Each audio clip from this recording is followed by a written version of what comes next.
Smiled swiftly, seeming to appreciate my effort. Yes, you are exactly my brand of heroine. Does that happen often? I asked. He looked across the treetops, thinking through his response. I spoke to my brothers about it. He still stared into the distance. To Jasper, every one of you is much the same. He's the most recent to join our family. It's a struggle for him to abstain at all. He hasn't had time to grow sensitive to the differences in smell, in flavor. He glanced swiftly at me, his expression apologetic. Sorry, he said. I don't mind. Please don't worry about offending me, or frightening me, or whichever. That's the way you think. I can understand, or I can try to at least. Just explain however you can. He took a deep breath and gazed at the sky again. So Jasper wasn't sure if he'd ever come across someone who was as, he hesitated, looking for the right word, appealing as you are to me, which makes me think not. Emmett has been on the wagon longer, so to speak, and he understood what I meant. He says twice for him, once stronger than the other. And for you, never. The word hung there for a moment in the warm breeze. What did Emmett do? I asked to break the silence. It was the wrong question to ask. His face grew dark, his hands clenched into a fist inside mine. He looked away. I waited, but he wasn't going to answer. I guess I know, I finally said. He lifted his eyes. His expression was wistful, pleading. Even the strongest of us fall off the wagon, don't we? What are you asking? My permission? My voice was sharper than I'd intended. I tried to make my tone kinder. I could guess what his honesty must cost him. I mean, is there no hope then? How calmly I could discuss my own death. No, no. He was instantly contrite. Of course there's hope. I mean, of course I won't. He left the sentence hanging. His eyes burned into mine. It's different for us.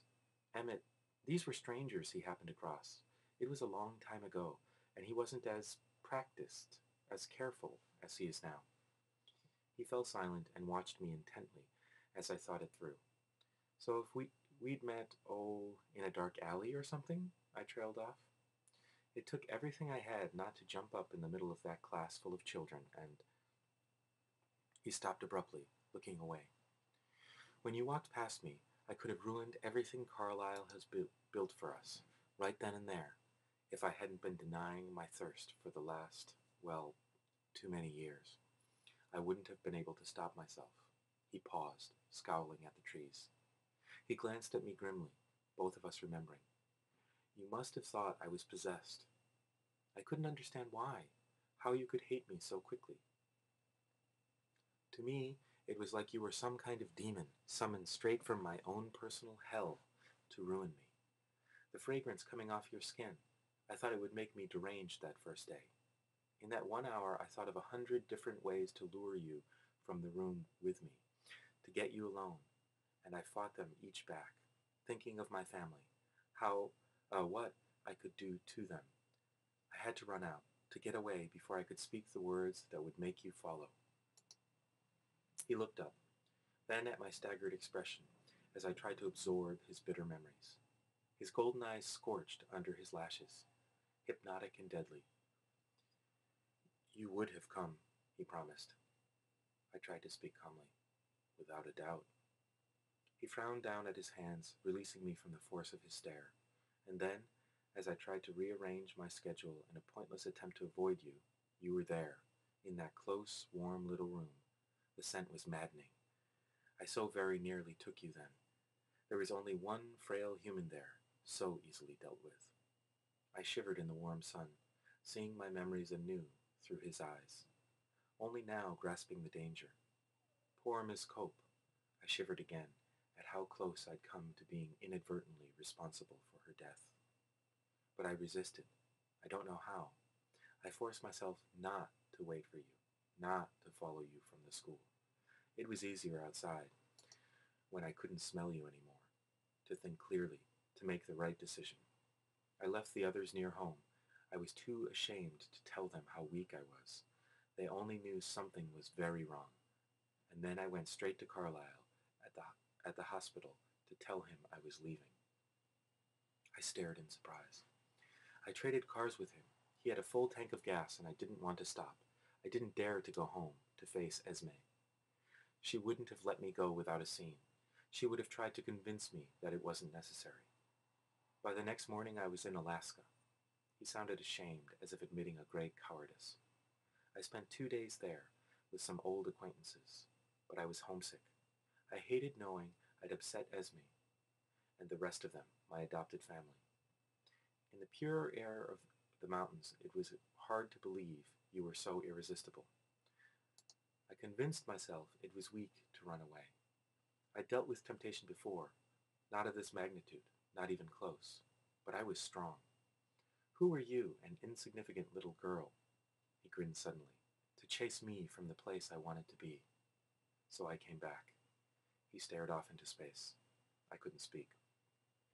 I took precautions, hunting, feeding more than usual before seeing you again. I was sure that I was strong enough to treat you like any other human.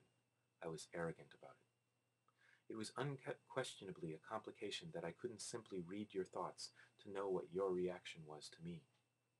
I wasn't used to having to go to such circuitous measures, listening to your words in Jessica's mind. Her mind isn't very original, and it was annoying to have to stoop to that. And then I couldn't know if you really meant what you said.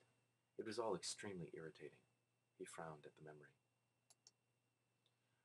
I wanted you to forget my behavior that first day, if possible, so I tried to talk with you like I would with any person. I was eager, actually, hoping to decipher some of your thoughts. But you were too interesting. I found myself caught up in your expressions, and every now and then you would stir the air with your hand or your hair, and the scent would stun me again. Of course, then you were nearly crushed to death in front of my eyes. Later I thought of a perfectly good excuse for why I acted at that moment.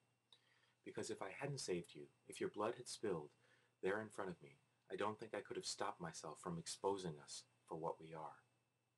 But I only thought of that excuse later.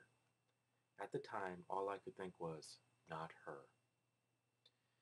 He closed his eyes, lost in his agonized confession. I listened more eager than rational. Common sense told me I should be terrified.